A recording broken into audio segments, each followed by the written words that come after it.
The autumn wind carried the scent of decaying leaves as I approached the looming structure that locals whispered about in hushed tones, the Peterson Mansion. The grandeur it once exuded had succumbed to time, leaving behind a facade of peeling paint and cracked windows. As a journalist with a penchant for debunking myths, I dismissed the tales of paranormal activity surrounding the mansion as mere folklore. Braving the chill, I stepped through the squeaky front door, my footsteps reverberating through the empty halls. The air hung heavy with dust, and the silence was unnerving. My flashlight flickered, casting intermittent shadows on the crumbling wallpaper. A rat scurried across the floor, its sudden movement jolting my nerves. Ascending the staircase, the wooden steps groaned beneath my weight. I hesitated on the landing, contemplating the source of a distant, muffled sob. A trick of acoustics, I reasoned. Yet, a creeping unease settled in as I ventured into the dimly lit rooms. In the parlor, an old piano, draped in a tattered sheet, seemed frozen in time. My fingers brushed the dusty keys, producing the eerie discord that hung in the air. From the corner of my eye, I glimpsed a fleeting figure, a mere trick of shadows, I assured myself. The second floor was colder, the atmosphere thickening with an unexplainable tension. I heard whispers, indistinct but undeniably present. My skepticism wavered as the temperature plummeted. In a room to my left, a rocking chair swayed gently, its creaking rhythmic and haunting. I strained to discern the cause, my senses heightened. A mirror, cracked and stained, reflected a pale face behind me. My heart skipped a beat. The whispered voices grew louder, forming unintelligible sentences that echoed through the desolate corridors. Dread settled like a stone in my stomach. The once sealed door to the attic swung open with a slow, deliberate creak. My flashlight flickered wildly as I climbed the creaking steps. The attic air was thick with a sickly sweet odor, and a flickering light revealed an old, dusty crib. In its shadow, a spectral child rocked back and forth, her vacant eyes fixing on mine. Paralyzed by fear, I stumbled backward. The attic door slammed shut, plunging me into darkness. The anguished wails of unseen entities surrounded me. Desperation fueled my descent down the stairs, and as I burst through the front door, the oppressive air lifted. Shaken to my core, I dared not look back at the Peterson Mansion. The haunted tales, once scoffed at, now clung to my consciousness. The paranormal, it seemed, had left an indelible mark on the skeptic who dared to enter its realm.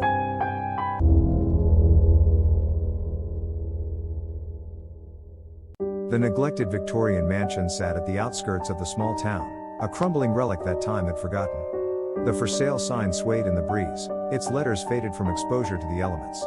A sense of foreboding settled in as I approached, but my skepticism dismissed the tales of haunting that lingered in the town's whispers. The front door, warped with age, protested as I pushed it open. The air inside was heavy with the scent of mildew and decay, but nothing more sinister. I stepped cautiously, the floorboards groaning beneath my weight, a symphony of neglect. The grandeur of the past was evident, though faded wallpaper and peeling paint told a story of abandonment. The echoes of my footsteps bounced off the walls as I explored further.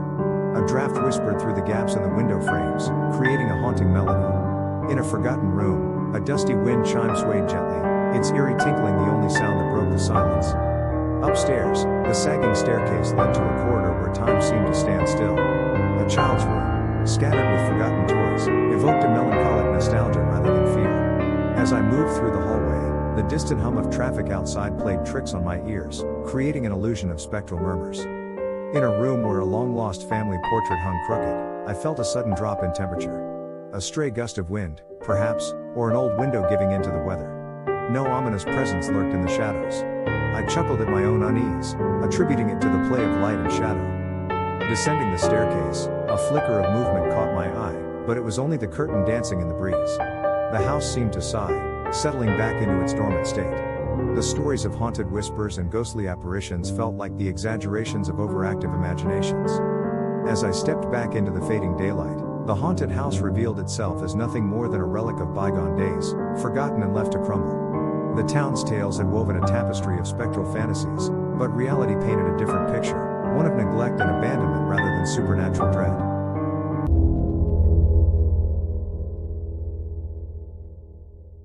The dilapidated Victorian mansion stood at the edge of town, an ominous relic of forgotten times. Intrigued by its eerie allure, I decided to explore its depths, fueled by curiosity and skepticism. The floorboards groaned beneath my weight as I entered the dimly lit foyer. A faint musty odor clung to the air, a testament to the neglect that enveloped the place. The silence inside was oppressive, broken only by the occasional gust of wind rattling the decaying window frames. As I ventured further, a loose shutter swung on its hinges, producing an unsettling squeak that echoed through the desolate halls. My rational mind dismissed it as a mere trick of acoustics, but a shiver ran down my spine nonetheless.